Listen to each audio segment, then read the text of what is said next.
I'm Sarah Burke, and this is the Women in Media podcast. Julie Stewart-Binks is on the podcast today. Julia is a Canadian sports reporter and broadcaster. I feel like you've done so many things. We're going to have to go through it all in the episode, but thank you so much for being on the podcast. How are you? Sarah, thank you so much for having me. My career has quite been all over the place, but it's been a fun roller coaster to ride, and been surfing the waves. Yeah. That's been sort of my analogy these days. So I appreciate you having me on. So, I mean, just after a quick Google, I was like, okay, we're the same age. So we're both 37. I just turned 37 yesterday. Hilarious. Well, Yes. so Wikipedia is updating fast then, because I literally just looked that up. Well, it actually said I'm 37. I just turned 37. It said I was 37 before I turned 37. I was like, yo, Early. like give me Okay. at least the 36. But yeah, also it was a bit ambitious for me to schedule this the day after my birthday. So I just want to give myself a pat on the back right now. Cred. So I'm a bit slow. It's a birthday.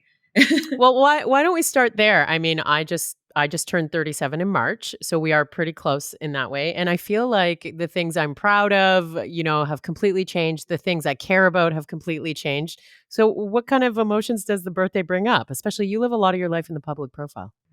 Yeah, that's a great question. I think I actually hadn't really thought about that yet. So we can do this together. So I guess kind of getting to this age and, getting to this part in my career. And I think a lot of us are a bit more mindful these days after kind of everything we've gone through in the last couple years and whatnot with the pandemic and how our industry has changed. And I think just really trying to make the industry better for other people, other women's sports. And not just saying Yes. that because I'm on your podcast, but trying to think of in what way can this job and this platform and this industry be less about me and be less sort of vain and the vanity of it, and be more about creating a bit of a different culture. How can we break the past of some of these issues that we went through when we were younger growing up in the industry? In what way can I be a part of that change? And I think that that's been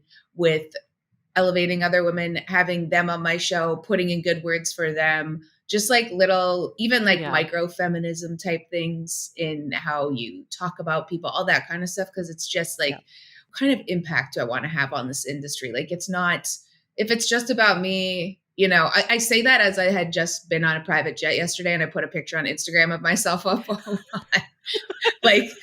very vain, very, very vain. But some things you have to do like that. Not that, that's different. Okay. But there's some things you do put stuff up on Instagram, on social media that is promoting yourself, but it's we can do that, but then we also what else are you doing? Because it can't just be that. That can't be something that helps you sleep at night, because it doesn't. It'll never fulfill you, and it will never fulfill just being on this earth and in the industry. So a long-winded answer is just trying to make it better for other people.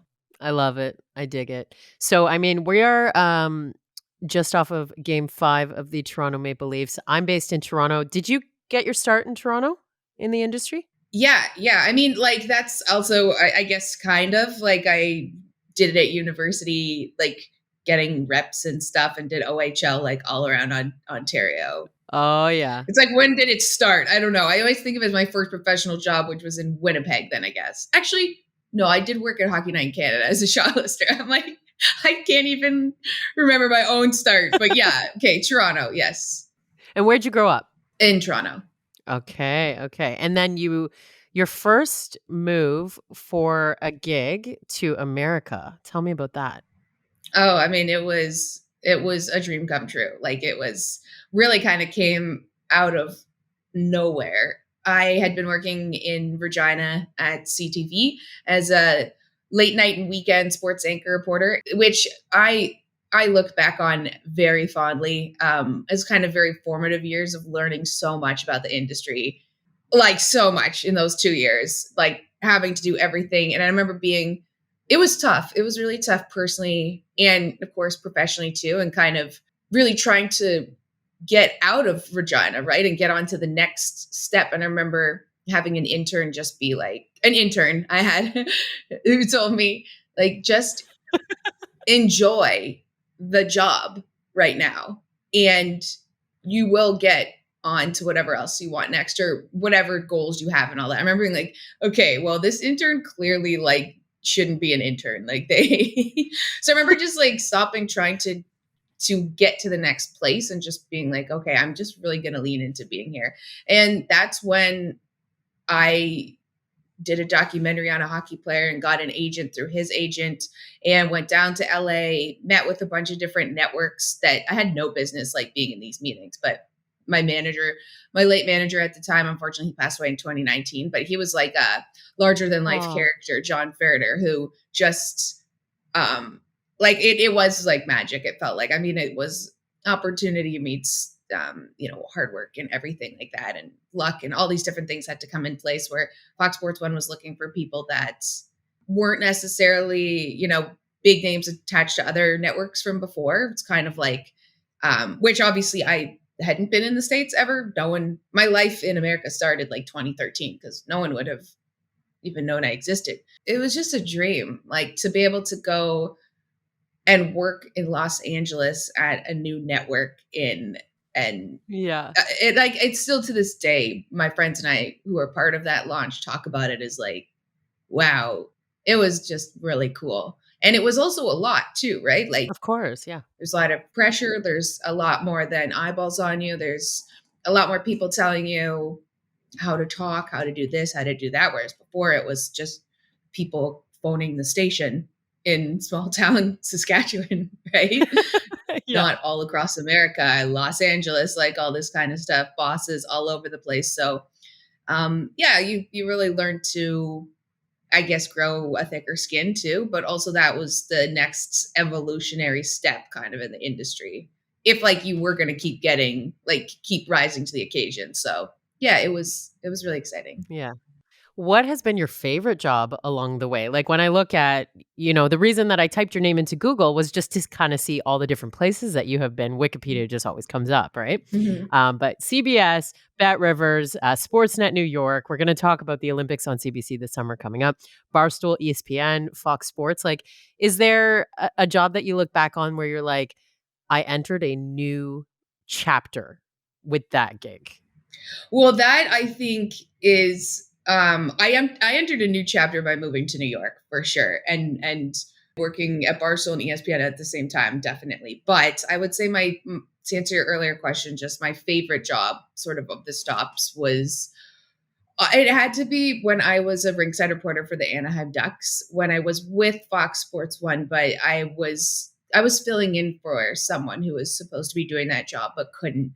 And then it kind of turned 3 games turned into 3 years. And I love that job so much because the people I worked with were exceptional. Like I still talk to them to every day to this day. The TV crew I had, and no one took themselves too seriously, and all of us had each other's back, and it was just great. We'd go out on the road all the time, and I mean it took a lot out of you, like being a reporter for a team where you're traveling all the time. And I say that as someone who doesn't have like kids or like real responsibilities or family or anything like that. I can't imagine, some of my friends what they go through with traveling with a team and having a family. But Right. um they were just great, and the team was really great too, and they were all really nice and supportive. And so I always look back really fondly on those years. What has been one of your biggest challenges? Like, I mean, you mentioned that LA had incredible pressure, but I would almost argue that every woman in a sports gig, the pressure and the challenges are insanity. Mhm. So maybe you could talk me through getting through one of your biggest challenges. I'd say this has been kind of probably my biggest recurring like theme through my whole career has just been Yeah. not going away, and not giving up even when the people around you have moved on from you or don't see what you see in yourself, and you have to be literally like delusional about who you are and what you can do and be like the belief is so incredible in yourself because I went through a portion of my career where I wasn't really working a whole lot and I did some stand-up comedy during that time. Oh, fun. I was just kind of exploring different areas and avenues and because I was having a very hard time getting people to kind of answer my calls and answer my emails and it was a really weird part of my career and I thought okay well like the universe just does not want me to do these things right now but I have to still keep this belief in myself because I know that I can do these things because I've done them before and I think going through that and like having to sit with the feeling of the uncomfortableness of like when you meet people and you can't just say like oh yeah I work at Fox Sports 1 like Julie from ESPN like it's so easy when you meet someone to just identify yourself with a network because then instantly you that you know they got a smile on their face they think higher of you they just see you as that when you're like I'm a sports broadcaster they're like well where have I seen you I'm like well nowhere right now like it's very cuts right to you right like you learn to become more than your job of course but yeah I've had that a couple times in my life Hard lesson. because people want to hear the cool thing, right? They want to hear Yeah. the Olympics. They want to hear like you say ESPN or Fox Sports 1 like they if they don't know it they're kind of just sitting there like Yeah. then you've met someone and now you feel completely insecure about like who you are just based on where you work. So I think it's just really having that confidence in yourself regardless of like whatever happens to just like keep going, keep believing in yourself, and then to just remind yourself that you're not these networks. Any day those networks can turn around and let you go and you can't tie your happiness to them because it can never be concrete, right? Like it has to be within yourself. And so Yeah. I've really gone through like a lot of I'd say like a personal development growing journey through my entire career of being uncomfortable, really. Yeah. I feel what you just said so bad. Like, I mean, you and I don't know each other. Many of the women that I have on this podcast, I have personal relationships with, but 2 years ago, I quit my big girl job at SiriusXM, had no idea who I was when I couldn't say Sarah Burke from SiriusXM. So I feel exactly what you just said so hard. Right. Yeah. And now I'm Sarah Burke who launched her own podcast network. That's me Right. now. Everything's Yeah. fine. You're like, I So, created my own yeah. thing. Like, it's Yeah, great. yeah. So when, this opportunity came up at CBC with the Olympics, maybe you can talk about, sort of how that unfolded. Because last I checked, you were doing some PWHL games and, now so does that mean you're back in Toronto for the summer? Like, tell me about what's going on right now. Yeah, I am back in Toronto for the summer. And you're the first person to actually ask me if I'm back in Toronto for the summer because everyone asks me, are you going to Paris? And again, that's like it's like telling something like, "Hey, I'm Julie." Like, no, I am not going to Paris this summer.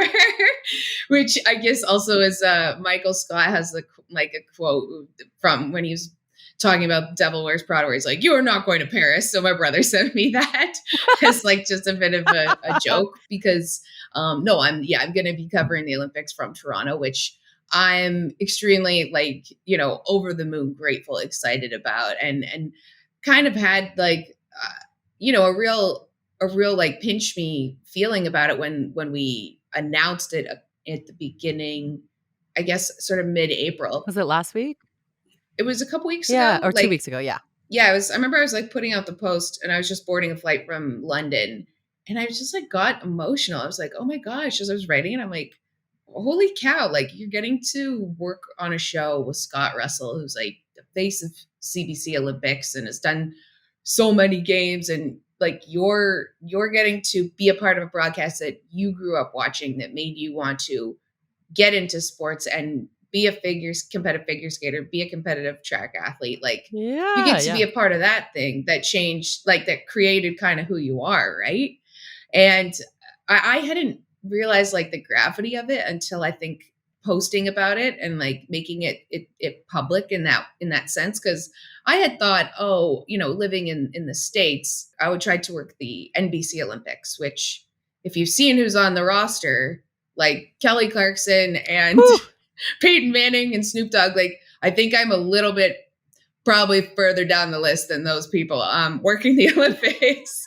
And so, part of me felt like it's so difficult to achieve that here in the States, like to work the Olympics, even though I have a lot of experience and I've worked so many Olympics before. It just felt like, gosh, that route just like is not really working for me. And then like CBC has been reminded me who I am. Like, not that I want to say that a network reminds me who I am, but it was very nice to feel really valued. Yes.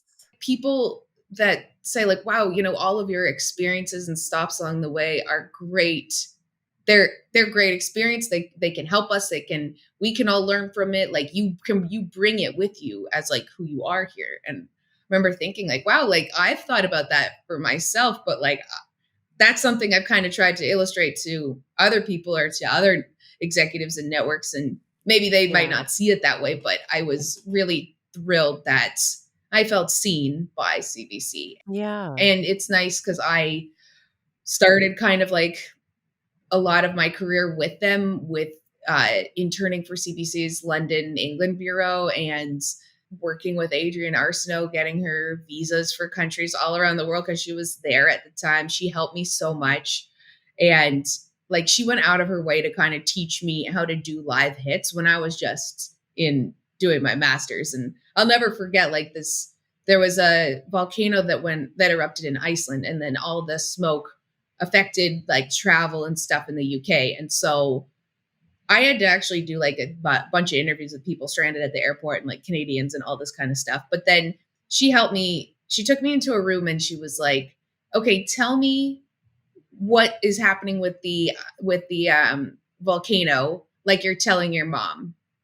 And she was looking at me. She's like, "I'll turn around," and she's just in the room, like her back was to me while I was like, "This is what's going on." Da, da, da. And she was so great, like, okay, giving me feedback, like, telling me to be more conversational, like how can you get information in a way that someone can understand it in a way that's not just you memorizing something or saying something verbatim. And I just like I can still see it in my head. That was like 2010, and it's like it had such a huge Yeah. impact on me. And I saw her recently, like I guess 2 weeks ago, for the first time in 14 years because we were doing a photo shoot for the Oh, Olympics, and I was like, Adrienne, like we're gonna be like working yay. on the Olympics together. Like, hi, remember me? I had to like get your keys and go get your passport, like at your apartment in London, like like kind of Oh these my interesting things. And God. then one of my first jobs being paid was a shot lister for Hockey Night Canada. My boss for that is now my boss for the Olympics. So that was 14 years ago, and Wow.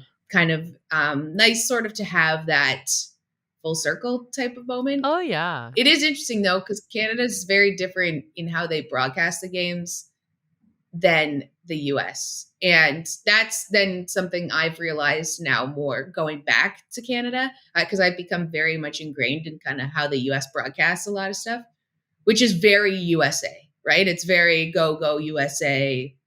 We we are the USA as broadcasters. That's Yeah. not Canada. And I was quickly reminded of that when I was almost like doing that for them. And I remember my boss came in and while I was doing an audition and he was just like, no, like you're not Team Canada. Like we're not Team Canada. And I remember being like, oh, I guess I'll put my flag away then. Haha. Cause that's like also a joke. Cause when I worked at Fox Sports, like there were literal flags for like being like Team USA, Yeah. So just like a difference of Yeah, yeah. the how you broadcast, right? Like it's more impartial, it's less kind of promotional, which like a lot of broadcasters here have been very open about. It's not if you have to pick like who's going to win this match or game or whatever, if USA is in it, like you got to pick USA Yeah. unless it's very glaring that they would be the underdog, which usually it's not. So it's kind of like a bit different, I'd say. And also I have to get my Canadian accent back, which I've worked really hard to get rid of. Like I heard you say organization. Organization is what people in the US say. But the Oh, I that never I even is thought of very that. prominent for Canadians, yes. And like saying process Canadian, process American. I've gotten rid of all those because they were like light bulbs for people when I would say them. Wow. They'd be like, what did you just say when you said process?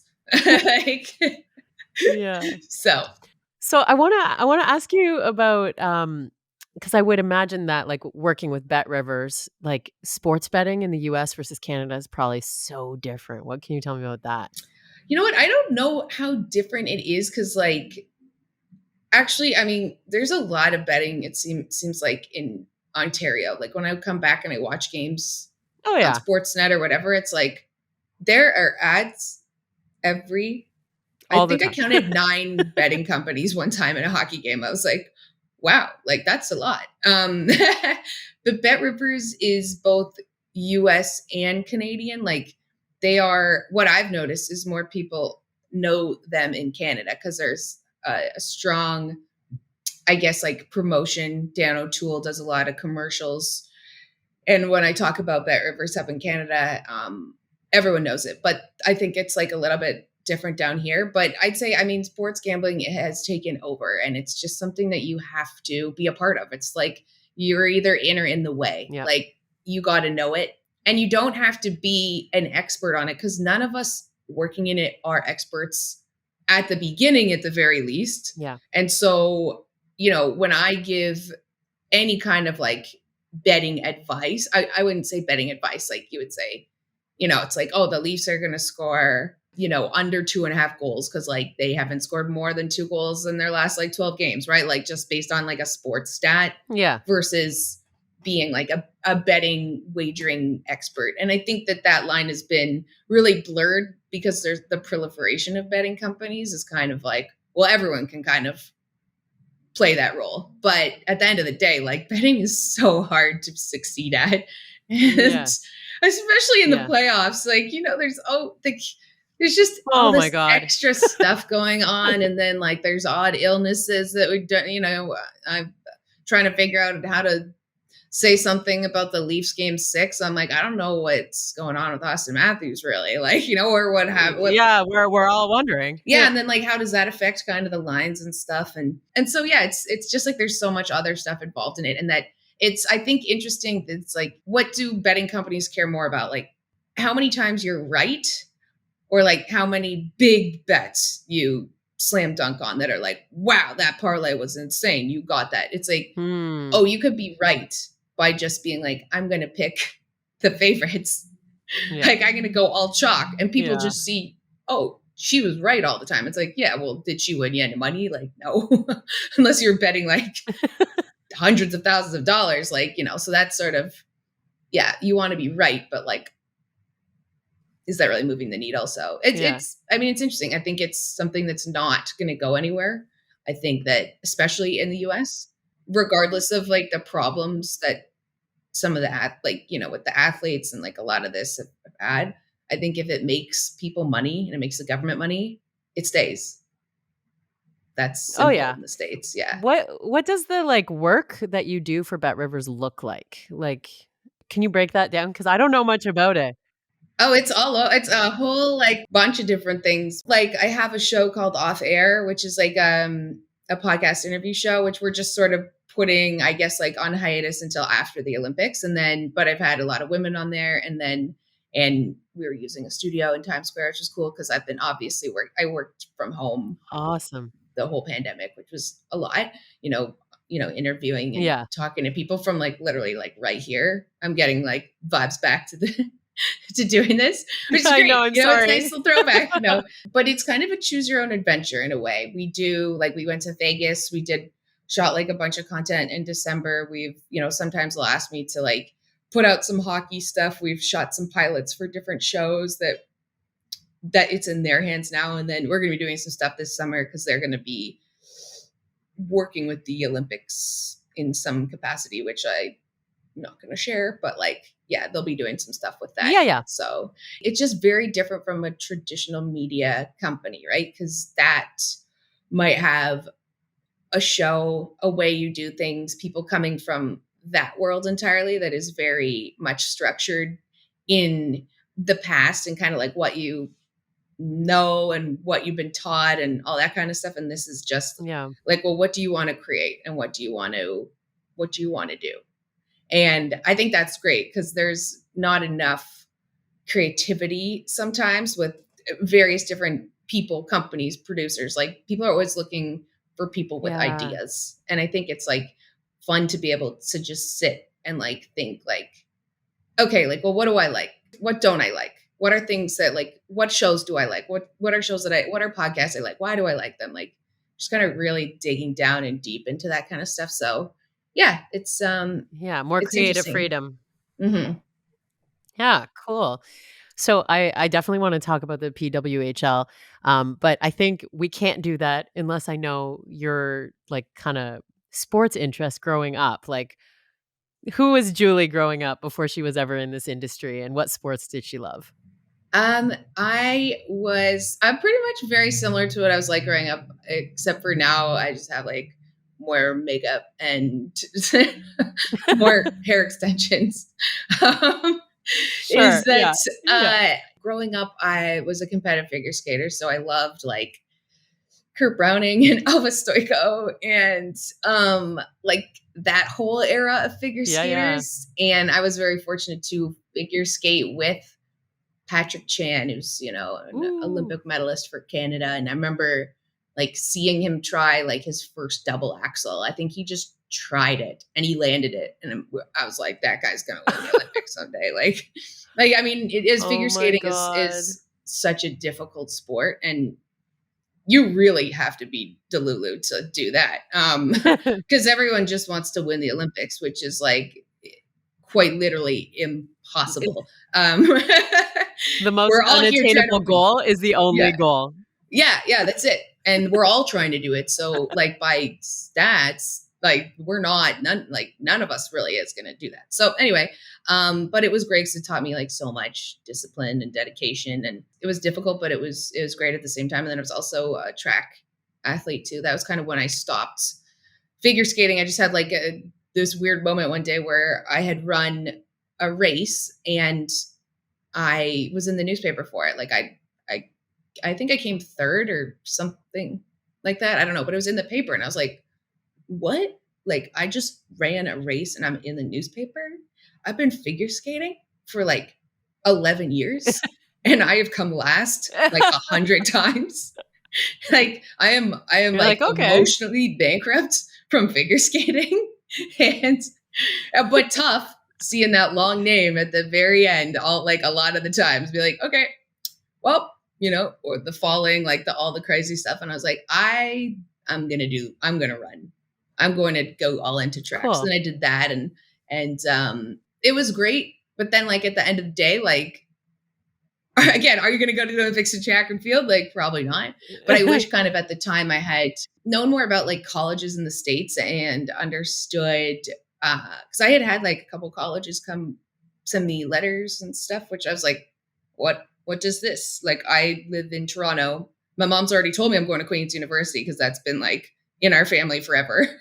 And I was like, what's this? And she'd be like, no, no, no, no, like Queens. And I loved going to Queens and I had a great time, but it was definitely like a family tradition to go there. So, but now understanding Oh my college god. sports, I'm like, oh, wow, it would have been really cool to know all these things about America. But I guess Coulda that's had a also on me. scholarship. Yeah. Yeah. Like, I mean, track and field scholarship, I don't know if that would have like happened, but you know, who's to say? I think it all worked out how it's supposed to be. Yeah. But growing up, yeah, I was, you know, Yeah. big into figure skaters, hockey players too, Toronto Maple Leafs fan, long suffering Toronto Maple Leafs fan, Ugh. and a fan of Team Canada, Yeah. hockey, men's and women's. And as you mentioned, the PWHL, seeing one of my old, not classmates, but like schoolmates, you would say, like Jillian Apps went to the same high school as I did. And Ooh. we were on the same team, hockey team, for a very brief period of time when she was like in grade 12, I want to say, and I was in like grade 7. It, or maybe I was a bit Oh, so older. you got into hockey still?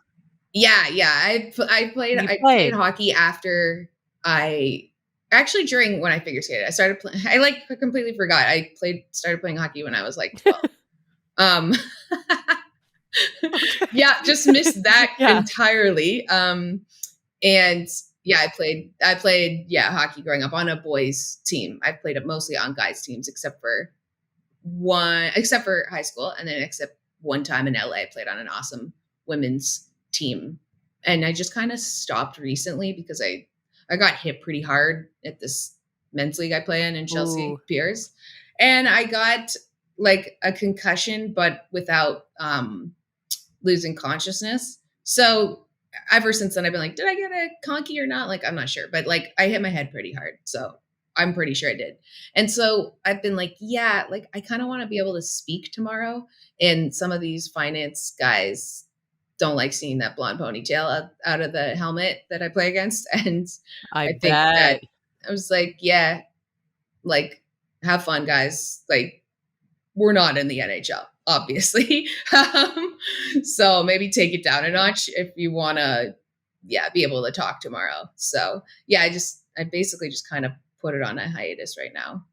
Yeah. Well, so I mean, all the headlines, especially over the last 2 weeks about Caitlin Clark and just the success of the PWHL in general right now in viewership, being around women's sports as much as you have been, like, what did you, like, observe in your time working with the PWHL? The vibes are so different from men's sports and being a woman covering women's sports. It's so cool because there's a huge appreciation from the athletes for the media attention and for the coverage. And Yeah. it's very Instead of it different. being like the hockey interviews I watched last night during game 5 where you're like, "Oh, you gave the 2 lines you're gonna give," and you were like, "Yep, Yeah. thanks. Bye, bro." And it's like, as a reporter, you've spent like so many times. I've looked up, I used to spend times like on the thesaurus.com looking up like various different ways to like ask questions. They're like looking at the The same exact questions, sentence yeah. structure of how do I get someone like, here's the road, and like I can't let them go down any of these streets. Like for one phrase, I'm gonna construct. And this still will say the same thing regardless. But I found with the women, they're like, I mean, they're super cerebral. They've had to work so hard to get where they are, to get this attention, to be in this league. Like everything is they're very grateful for it and it shows. And so I think that there's like just a level of understanding like that this is huge. And there's, I don't know, there's just something different about speaking with female athletes too, because I don't know, I feel like I can just be a little bit more myself and they can be themselves. They are themselves. They're a lot of fun. They're goofing around on the bench. It's not as, I don't know what the right word would be, but it's, you can still It's like they be, show up for the interview as much as mhm. you've shown up in prep. Yeah, and they can have personality while still being really intense and wanting to win. Yes. It's not like, oh, I remember I was doing a game, Toronto, Montreal, PWHL in Pittsburgh, the takeover weekend. And I remember like one woman getting her skate blade changed during the game, and she was like singing Rihanna, like "Only Girl in the World." And I was just like, this moment will just like never leave my mind. I'm like, just in the middle of this like massive hockey game here, and she's just, Belting her out. yeah, like it's, that's just, you can still be focused on something and have fun. And I've noticed that like that, a lot of that with the women. And so, and it's just been fun getting to know their stories. Like the, as much as I will say like, oh, things have been difficult and, I've had a hard time, this and this, like I've been so privileged to be able to work professionally. Like they haven't been a pay and be paid Yes. and have the financial like backing that I do from working in a professional industry where like these women have had to like just claw their way and keep going to just like play the sport they Yeah. love and it be accepted and appreciated and promoted, right? Like it's, they've had to sacrifice a lot. And so I commend them Yeah. because it's, some of them are living in houses with other families and multiple people, they've had to do so much different jobs and whatnot. And so they're rock stars. They are rock stars. I love that. Well, I always end this podcast with the same question, and it's asking you a couple women you might nominate to come on this podcast and share their stories. People who you admire. Great if they're, women in the media. There's so many people. I'd say someone who actually just comes to mind right now, who is someone that I've known in the industry and out of the industry, but Claire Hanna from TSN, who we were just talking, voice noting each other recently because it was her birthday a couple days ago and then mine the other day. And so, like, she's helped me a lot through some difficult times I had gone through and been a real advocate for other women. And she's someone that isn't afraid to show personality while, also working a ton of various events. And she has really risen in the industry so much. I remember her going to Sochi when I was there for Fox Sports 1, and she was there for, I think, working Canada House or working with Team Canada or the Canadian Olympic Committee, and wanting to be more in broadcasting. And like that was 2014, and like she has risen so much, like, since the 10 years I've seen her in the industry. But she's a really good person and like a role model for how I think women should act, like how they should use their platform to help other women and use behind the scenes too to help them. Like, as I mentioned, little like micro feminism type things where, you can say something nice on Twitter that will help that person with something. She's just been really cool and helpful and a good person. And so that's Yeah. that's what we need more of in this industry. And I Yeah. think there are a lot. There are a lot of women like that, which is great. Yeah. If you want to nominate Adrienne Arsenault, I haven't had her on yet. I mean, you probably That'd know be her better awesome. than I do. We only seen each other once in 14 years. So she, of course, obviously would be She's great. Yeah. Yeah, she's really good friends with Jan Arden, who's one of my clients on the Wow. network, and Oh my gosh. yeah, Yeah. Jan Well, talks about her all the that's time. Yeah, epic. Yeah. To friends with yeah, like it Jan was Arden. great. I'm like, okay, well, like that's way cooler. Yeah. That's cool. No.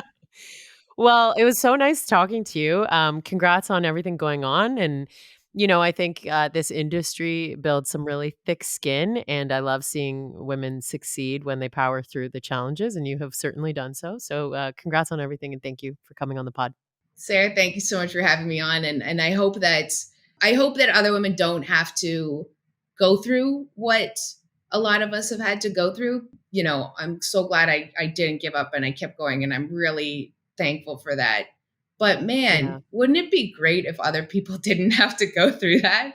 Like, if that we because I think, yeah, like, as just a final note, I think a lot of people think like, well, I had to go through that, right? Like, they've got to go through that. They've got to pay their dues. It's like, no, no, no. Like, we don't want other women to have to deal with the bullshit we dealt with and still deal with. Like, right? Like, yeah, we don't agree on that.